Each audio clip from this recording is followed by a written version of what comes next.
Eh bien, salut tout le monde, c'est Fonetro, j'espère que vous allez tous très bien, en tout cas moi ça va super. On se retrouve dans cette vidéo pour un nouveau top 10 où je vais vous parler de tous les jeux les plus attendus pour l'année 2016. Juste avant de lancer la vidéo, je vous précise que j'ai réalisé ce top selon mes propres préférences, donc n'hésitez pas à faire votre top dans les commentaires. A la 10e place, on retrouve The Banner Saga 2, la suite du célèbre The Banner Saga premier du nom, paru le 14 janvier 2014 sur Steam. The Banner Saga 2 est un jeu qui intrigue de par ses graphismes atypiques, en forme cartoon qui diffère beaucoup des jeux actuels que nous connaissons, mais aussi par son scénario. En effet, le scénario est profond, bien recherché, on sent que les développeurs ont vraiment mis l'accent sur cette partie-là du jeu. Chaque choix fait par le joueur influenceront le gameplay futur d'une manière significative, le joueur est donc directement plongé dans l'histoire et l'ambiance du jeu. The Banner Saga 2 est donc véritablement attendu, il sera disponible sur PC, PS4, Xbox One et iOS. Actuellement, la date de sortie est prévue pour l'hiver 2016. C'est à la 9e place qu'on retrouve Mega Blast, un jeu qui sortira très prochainement sur iOS et Android. Vous devez très certainement connaître le jeu Mega Jump, sorti le 10 juin 2015 et développé par Get Set Games. En effet, c'est un jeu qu'on a sûrement tous joué, c'est un jeu gratuit où on incarnait une petite créature rouge et on devait sauter un peu à la Doodle Jump sur des pièces avec des boosts, etc. pour faire le meilleur score possible. Et bien sachez que les développeurs de ce jeu ont décidé d'en réaliser un autre, c'est Mega Blast. Alors concrètement, Mega Blast, qu'est-ce que c'est? C'est un platformer puzzle où le joueur devra guider la créature rouge nommée Redford à travers des niveaux parsemés d'embûches. En effet, vous rencontrerez de nombreux ennemis, des plateformes qui disparaîtront au bout d'un certain moment, ou encore des cases qui se transformeront en pics. Le jeu a été développé avec le tout nouveau moteur graphique Unreal Engine 4, je peux vous dire qu'il est extrêmement beau, d'après les trailers il va être superbe. Malgré les superbes graphismes, le jeu sera disponible de manière optimale sur les appareils d'ancienne génération comme l'iPhone 4S par exemple, c'est ce que les développeurs ont assuré. Format 8 est le jeu qui occupe actuellement la 9e position de ce top 10. Ce jeu est un Metroidvania action-aventure qui sera disponible sur beaucoup de plateformes, PS4, PS Vita, iOS, Windows, Linux, Mac et enfin Wii U. Alors on connaît quand même peu de choses sur ce jeu, mis à part un trailer qui a été sorti pour l'E3 2015. Le jeu est très beau et fait penser quand même à Badland, un jeu qui était excellent dans l'ensemble. Alors dans format 8, eh bien qu'est-ce que vous allez devoir faire? Eh bien c'est là encore où est le mystère de ce jeu. Vous allez devoir explorer un open world, résoudre des puzzles, mais également vous combattre contre des ennemis. Vous l'aurez compris, le but de ce jeu va être de comprendre pourquoi on est là, pourquoi il y a des ennemis autour de nous, quelle est l'histoire de cette planète. Voilà, le jeu vraiment va vous poser plein de questions et votre but va être de les résoudre. La date de sortie du jeu est prévue pour la première partie de 2016. Le FPS de Respawn occupe la 7e place de ce podium avec Titanfall Mobile. Est-ce que vous vous rappelez de Titanfall, le jeu sorti le 11 mars 2014, qui vous proposait d'incarner des titans à la mode Call of Duty? C'était très nerveux, c'était un FPS plutôt bien réussi. Et bien en tout cas, sachez que ce dernier risque de revenir sur iOS et Android dans une version spécialement adaptée pour. En effet, l'optique des développeurs n'est pas de faire un copier-coller de la version PC à la version iOS et Android, ils veulent l'adapter au mobile et donc en tirer toutes les capacités de cette plateforme. Donc encore une fois, on ne sait pas grand chose de ce projet, il est un petit peu secret, on ne sait d'ailleurs pas du tout quand il va sortir, sûrement cette année 2016, ça c'est quasiment sûr. Néanmoins, c'est donc un jeu qu'il faudra surveiller parce que Titanfall est quand même un jeu qui est plutôt intéressant. C'est à la 6e position qu'on retrouve le MMO Sandbox Albion Online. Le jeu sera compatible Windows, Linux, Mac, mais également sur iOS et Android. Ce qui fait la particularité de Albion Online, c'est qu'il sera cross-platform, c'est-à-dire que vous pourrez jouer au même jeu, attention je dis bien le même jeu à 100%, que ça soit sur iOS, sur Android, sur votre ordinateur. Albion Online repose sur un système de sandbox, c'est-à-dire que les développeurs ont ouvert le jeu et l'économie en fait est faite par les joueurs.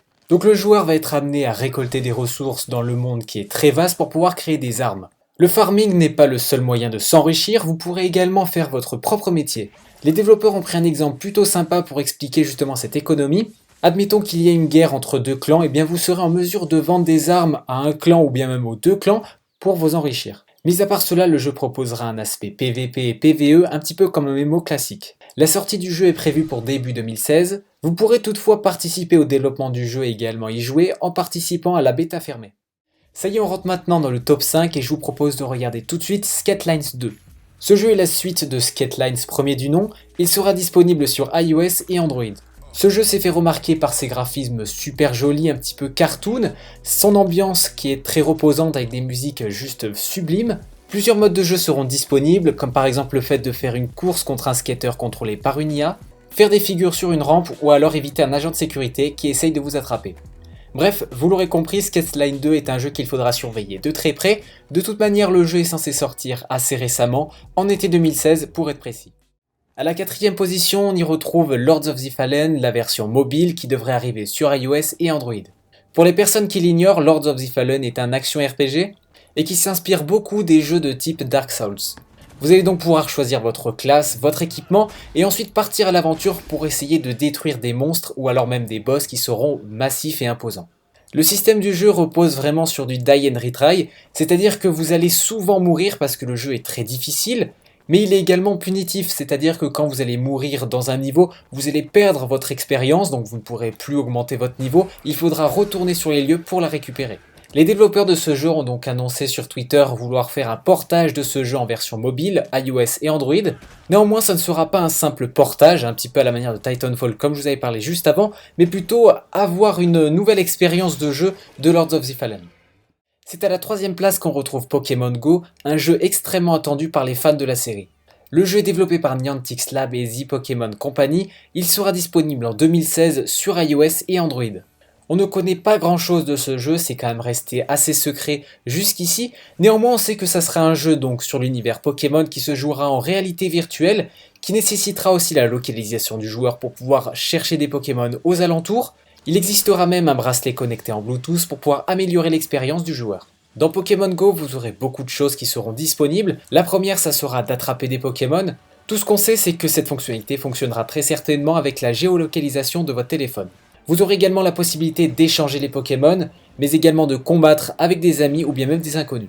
D'après le trailer officiel, certains Pokémon légendaires pourraient apparaître à tout moment de la journée. Vous serez alors en mesure de le combattre avec d'autres joueurs qui possèdent l'application. Bref, ce Pokémon Go est intriguant et il donne énormément envie.